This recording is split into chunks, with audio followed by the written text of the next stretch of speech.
The Porta-Shelf attaches to square or round rails in under 5 minutes without any tools and without damaging the rail.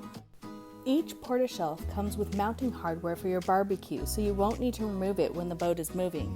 The sliding feature allows you to pull your barbecue into the boat when docking. No more being in people's way or having to remove your barbecue.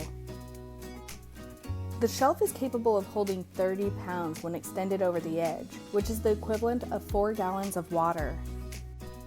Weighing only 7 pounds, the Porta-Shelf is lightweight enough that you can bring it anywhere that you would like to add usable space without taking up space.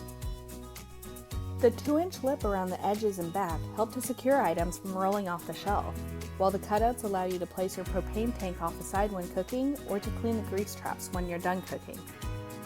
The standard pegboard pattern on the front lets you customize your Porta-Shelf with anything that fits a pegboard, so the possibilities are endless.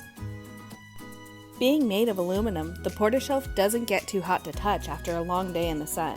And being made in the USA, the Porta-Shelf is made to last. Get yours today at www.loungeandlizards.com.